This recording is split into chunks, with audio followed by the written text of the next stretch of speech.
Buonasera and welcome to Tortellino time. Today I will be cooking one of the simplest pasta dishes in the world. It involves zucchini and potatoes, and beside it being very easy to make, very economical and delicious, also is incredibly healthy. I'm cooking for Julie and I, and the first thing I'll do is to grate my zucchini using a cheese grater, and the side where the teeth are larger. I washed and dried my courgette, and I'm holding it from the very end bit where it's harder, and also you are safer with your fingers. And go as far as you can, making sure that you don't waste any, and as you can see, there's only very little left. I'll be making a vegetarian version tonight, but it is very easily adaptable if you're vegan, or indeed also if you're a meat eater. I'll give you that variant as well. Garlic next, and I'll just need a medium to large size clove. Here it is. I will remove the skin from this one tonight, and using the blade of my knife I'll just crush it. The reason why I crush my garlic, by the way, is just to help release the flavour much faster. Nice large saucepan, and I'll add a little olive oil. I've moved to the hob, and my garlic has been sizzling on for a good 30 seconds. Make sure you do not leave sizzling for too long, as you don't want to burn it, and it would taste definitely bitter. And this is when I'm adding all of my zucchini.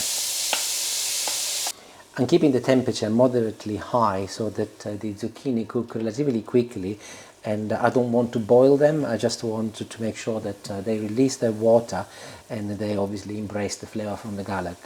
And this should take approximately 2 to 3 minutes. Earlier I made some vegetable stock using my potato, which I'm going to have to fish out now, but also I used some celery sticks, carrots and onion and a bay leaf. Here's my potato, by the way. And I left the skin on because I will be using the skin as part of this recipe. I did say it was going to be very healthy. However, I'm now in the process of removing the skin as I will be adding it to my sauce, but you will see why. So here's my skin, and I'll chop this in half. One half I'll just chop into rough pieces, and that will go with my skin. With the other half, I'm slicing it first into 1/2 centimeter pieces. I'm now slicing it further into little strips, and I'm making little 1/2 centimeter cubes. And with this half of the potato, skin included, I will add to my zucchini. And here we go, the zucchini have been seasoning for a good 3 minutes, and potatoes go in.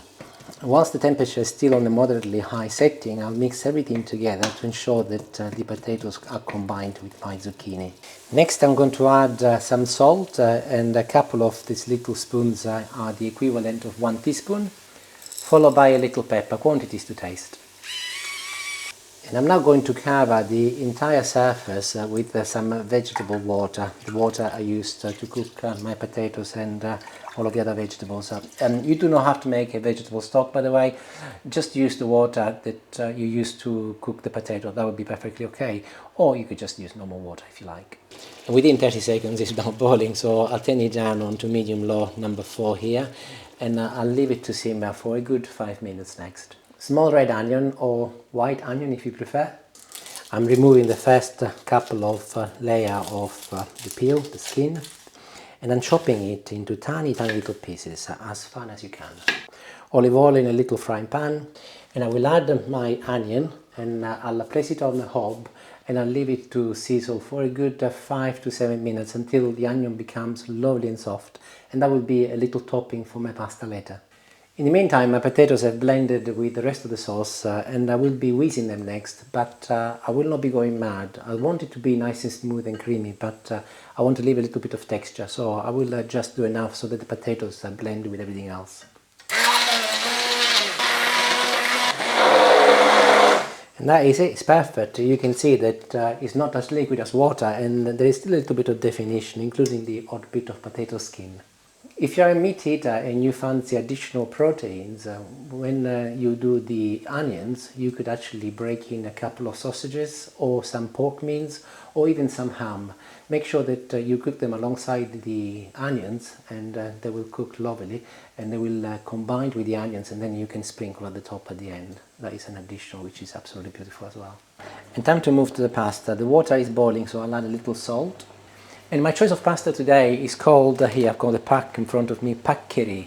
and it's not something I use very often. Here, look, I'll show you one. I can fit my finger inside it. I would have used pennette or something short like butterflies or even shells, but I brought this back from Sicily when I went in December, and I thought I'll try.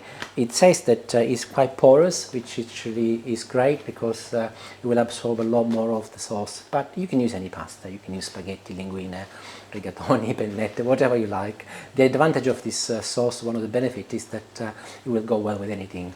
So the pasta goes in, and I'll cook it until it's just 1 minute before al dente.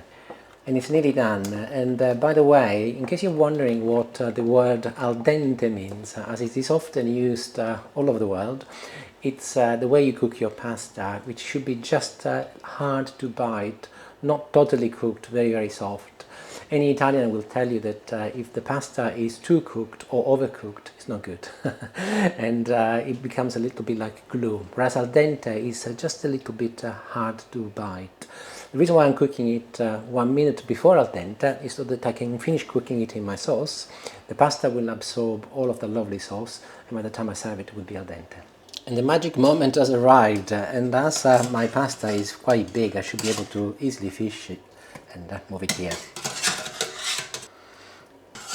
And I think that's the last of it. So I'll move it back on the hob, I'll turn the temperature up again, and I'll mix it now continuously for a good minute, as I mentioned before, so that the pasta will finish cooking with that beautiful sauce. And I am pretty much done. All I've got left to do is just the finishing touches now. And I'll start with a good handful of parsley. This is parsley we keep in the freezer. I chop it up and I freeze it, and it always retains a lovely and fresh flavour. Remember those potatoes which I chopped but I didn't add before? Time for them to go in now. And as I've not whisked them, they will add lovely crunchiness and texture to my pasta. This is Parmesan cheese, and I'm adding 4 dessert spoons. You can also use pecorino cheese if you like, or if you're vegan, skip it. Don't add any cheese at all, and that will be perfectly okay. We love Parmesan cheese. It's an Italian dish which goes very well with cheese, but of course you can skip it. And as a tip, I've mentioned this before, add the cheese once the pan is off the heat, otherwise it will stick to your pan, whereas like this it will be absorbed by the pasta. And I am ready to dish a portion and see what it's like. I have to be honest with you, I have been thinking about this dish all day, kind of dreaming about it. And by the way, ensure that you fish some of your potatoes and put them on the top as well, just like this. And the very, very last finishing touch is the onion which I cooked earlier. So I'll just sprinkle a little bit on the top, like so. And of course, if you would have added some meat with the onions, this is when you can add it as well. And the onions will add a level of sweetness to the dish, which will contrast absolutely beautiful with everything else. Time to taste some.